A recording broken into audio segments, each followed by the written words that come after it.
Muchísimas gracias, Laura, por conversar con nosotros sobre tu libro de cuentos, Una grieta en la noche, obra con la cual fuiste finalista del Premio Internacional Ribera del Duero. Te cuento que estoy leyendo el libro y me ha gustado muchísimo porque nos interpelan todas Gracias. las historias y también nos invitan a la reflexión. Muy bienvenida, Laura, ¿cómo estás? Hola, ¿qué tal? Muchas gracias por el espacio y me da mucho gusto estar con ustedes. Gracias a ti por tu tiempo. Pero todos estos cuentos tienen un denominador común. Tú hablas de la vulnerabilidad del ser humano, de la ausencia, de la pérdida, de la violencia. ¿Por qué elegiste estos temas como hilo conductor de tus relatos? Creo que simplemente sucedió porque son los temas con los que estoy más relacionada de forma explícita, de forma personal, pero también a través de los demás. Eh, no fue un libro planeado, creo que las ideas me fueron llegando por acumulación y llegó el momento en el que decidí escribirlas y al final me di cuenta de que todas confluían en eso, de que tienen como fondo, hay varios temas que cimentan estas historias, pero tienen como fondo eso, la vulnerabilidad los pequeños o grandes estragos que pueden darse a través de las violencias casi cotidianas. Sí, sin duda. Y eso también permite que el lector se pueda sentir identificado, que es buenísimo. Mira, vamos a ir desmenuzando un poquito los temas de las historias para que la gente se vaya haciendo una idea. Por ejemplo, en el primer relato, el quinto round, tú cuentas que la historia de un joven que cuando niño fue abandonado por su madre y que en la adolescencia, mientras soñaba con ser un boxeador, él se entera que su padre, quien había viajado a Estados Unidos en busca de mejores oportunidades, muere. Yo sentí que en este cuento se confronta constantemente la esperanza con la desesperanza. ¿Pasa un poco eso también en la vida real? Yo creo que todo el tiempo, fíjate que ese cuento hasta ahora creo que es mi favorito porque me doy cuenta de varias cosas, de que yo lo escribí también pensando en el ímpetu de la juventud y en este sentimiento de siempre intentar salir del contexto que no nos gusta, pero lamentablemente aunque se hagan mayor esfuerzo, que es el caso de estos jóvenes, el caso también de la vida real, esos esfuerzos pueden quedar, pueden venirse abajo de un momento a otro por circunstancias ajenas.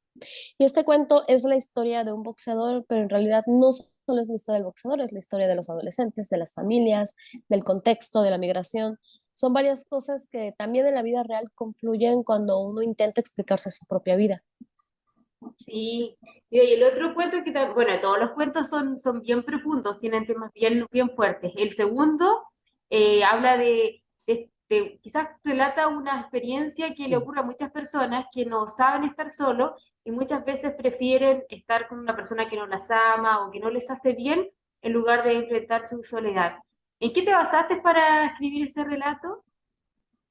¿El de Bueno, 22 21 días en días? la vida, sí, 22 días en la vida. Eh, totalmente en el amor millennial, porque creo que también esa generación, la mía y las generaciones mucho más jóvenes viven así las relaciones, vivimos así las relaciones. Entonces, este escenario, que es la ciudad, tiene estos personajes que están totalmente solos y en esas soledades también es un marco para reconocerse y pasar tiempo juntos de una forma no tan convencional. Y en esa forma no tan convencional llega algo más, una preocupación que se va materializando o no.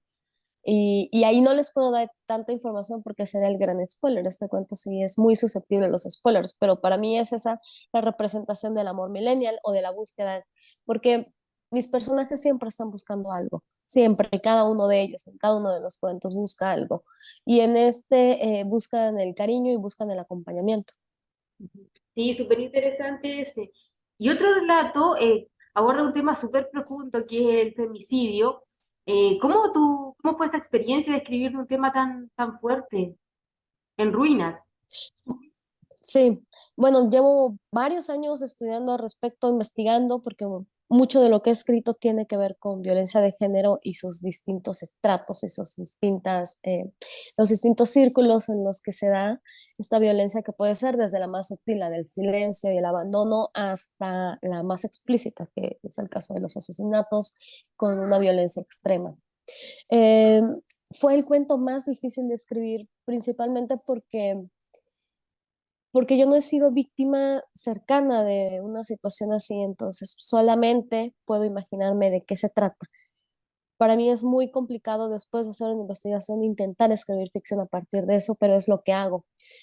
Pasé mucho tiempo puliendo detalles, pensando principalmente en las voces de las mujeres, que son las protagonistas y los personajes en este cuento, y qué se puede decir y qué no ante un tema de esta magnitud, hasta dónde puede llegar el lenguaje cuando intentas narrar la muerte de tu hija a manos de otra persona. Y la búsqueda, porque también aquí es una madre que va a la ciudad a buscar algo, un objeto, y ese objeto la lleva a querer recrear los últimos días de su hija. O sea, en sí la temática es muy fuerte, para mí es muy difícil hablar de eso, pero como decía, lo hago en la ficción, lo hago a través de la palabra porque es lo único que tengo para hacer frente también a una situación o para tratar de dimensionar esta situación que vivimos en muchos países. Y este, como te decía, es un tema súper fuerte. ¿Tú quedaste con mucha carga emocional después de escribirlo? ¿Te pasó? Sí, sí, sí me pasó. Después, creo que fue de los primeros que intenté escribir y también de los últimos. Mientras trabajaba el libro, volví a él, revisaba algunos detalles hasta que pude abandonarlo. Me sucede cada vez que escribo sobre el tema, pero bueno, intento también compensarlo con otras cosas y con otras actividades. Sí, para no quedarse ahí. Pero tú decías que tú lo escribes de ficción, basado en la realidad, y todas estas historias que están reunidas en este libro tienen como telón de fondo la ciudad, donde lamentablemente cada vez ocurren más sucesos terribles, femicidios, violaciones, muertes. ¿Crees tú que la realidad supera la ficción? Creo que la realidad es a veces mucho más horrorosa que la ficción, porque todo esto sucede.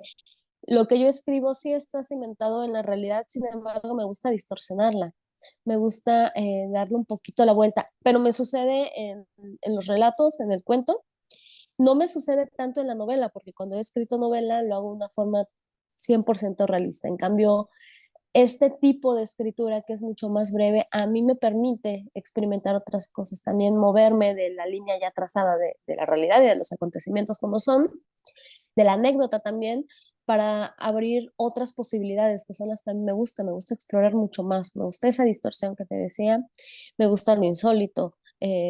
Creo que sí, la realidad es bastante firme, pero a través de la literatura podemos darle ese vuelco.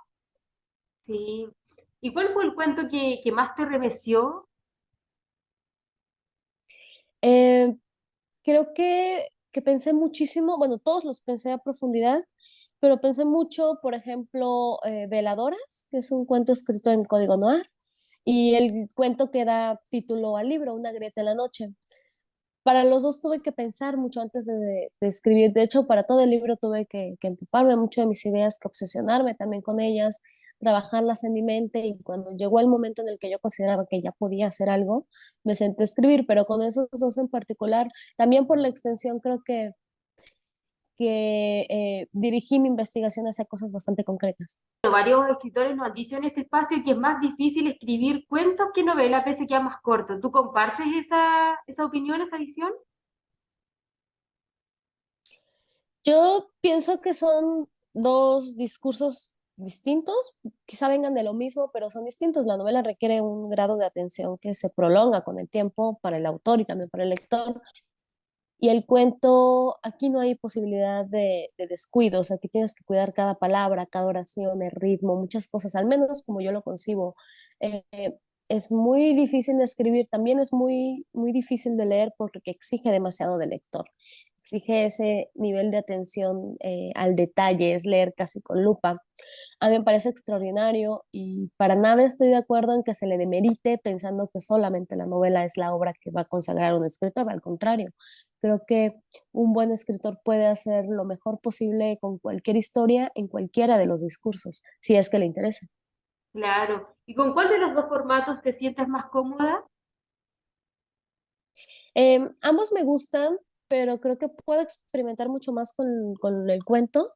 La novela me permite tener una introspección un poco mayor acerca de mí e involucrarme mucho con el proceso de escritura, que puede ser un poco más prolongado, pero el cuento sí me permite eso, me permite fijarme en detalles, trabajar mucho con la musicalidad en las narraciones y eso es lo que hace que me sienta tan cómoda y tan en mi medio. Claro. A mí me parece que es una literatura súper como social. ¿Cuándo tú empezaste a interesarte por este tema y cómo se dio? ¿Fue como natural o algo te gatilló para que tú te empezaras como a involucrar más en este tipo de literatura? Fue desde el principio y en ese principio con mi primer libro de cuentos, que de hecho se trata sobre una orquesta sinfónica, yo no me había percatado de ello hasta que varios lectores me dijeron que sí, que había un tono social ahí, que yo hablaba también de las diferencias salariales y de oportunidades laborales y demás. Y yo pensaba que no, yo creía que nada más tenía que hablar sobre lo bello del arte y demás. No es cierto. Al final yo estoy mucho más involucrada con mi entorno, con lo social, con todos estos temas, que con lo fantástico que puede ser una obra de arte. Creo que eso para mí en este momento está quedando en segundo plano. ¿Y por qué crees que es importante darle espacio a esta literatura más social?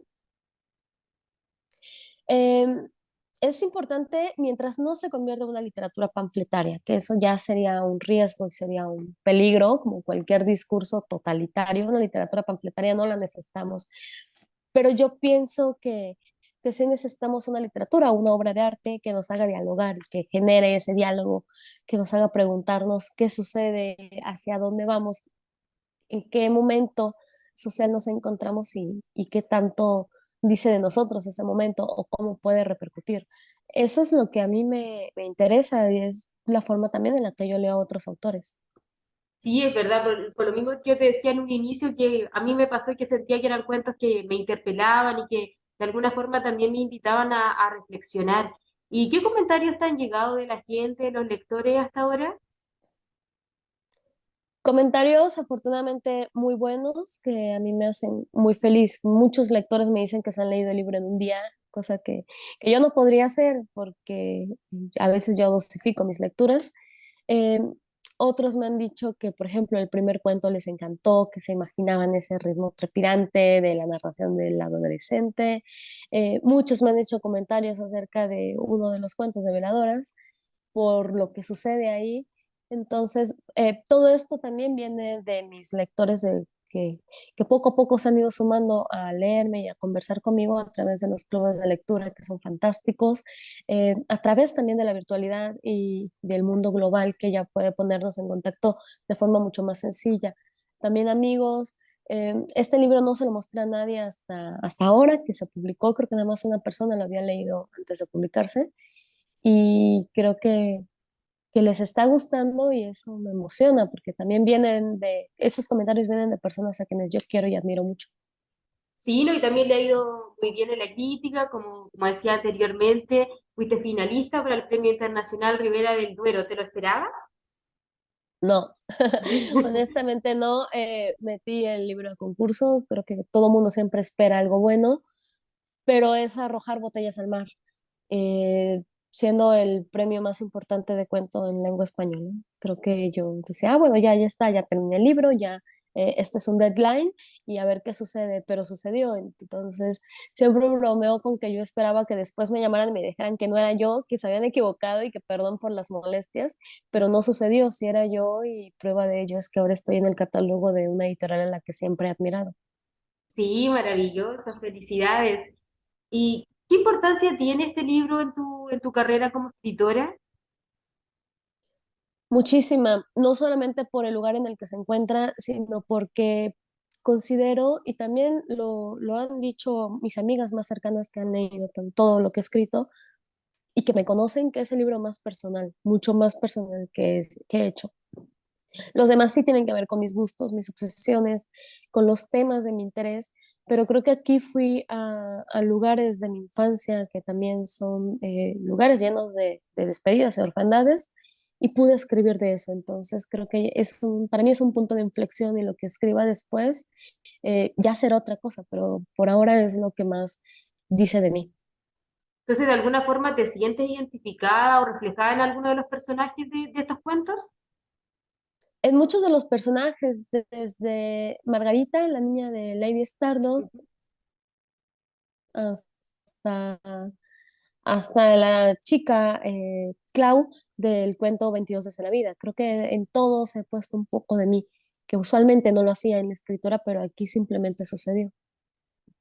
Y Laura, para personas de qué edad has recomendado este libro? Yo creo que cualquier persona a partir de los 14 o 15 años podría comprenderlo. Eh, Aborda temas complicados y temas difíciles, pero yo siento que no es nada que no veamos en la televisión o que no escuchamos todos los días en la calle. Sí, totalmente. Y aparte que acá también tiene ese vuelco y como está con ficción, claro, una persona de 14 años no tendría ningún problema. Laura, antes de finalizar esta entrevista, nos gustaría que tú pudieras invitar al público chileno a leer este libro maravilloso llamado Una grieta en la noche. Bueno, yo los invito a que se sumen también a esto y que podamos crear un diálogo. Para mí es muy importante saber qué piensan los lectores en otras partes, porque al final estamos unidos por una tradición cuentística, una tradición de lenguaje, incluso por acontecimientos sociales que nos han marcado. Y me encantaría que pudieran estar aquí en esta lectura de Una Greta en la Noche, que podamos hablar, que nos conectemos también a través de la literatura. Maravilloso. ¿Y está en formato físico y digital? Sí, está en formato físico ya en todas las librerías chilenas donde se encuentra la distribución de Páginas de Espuma y en ebook que lo pueden conseguir a través de la página de Páginas de Espuma que los remite a sus tiendas virtuales. Súper. ¿Y vas a realizar a través de redes sociales algún encuentro para personas de otros países? Chile y otros Me países de encantaría Latinoamérica. y estoy, por supuesto, a mí me encantaría y estoy totalmente abierta a todas las invitaciones que me hagan a sus foros, a sus clubes de lectura. Ahora ya vamos agendando los del año y también a lecturas colectivas, al que ustedes quieran, mientras puedo visitarlos en su hermoso país. Sí, ahí sería ya maravilloso reunirse ya personalmente, pero por mientras ahí, quizás algún lector te cobre la palabra y te invita a algún foro de lectura, así que maravilloso. Muchísimas gracias, Laura, fue un gusto conversar contigo y mucho éxito en este libro y en los que vienen.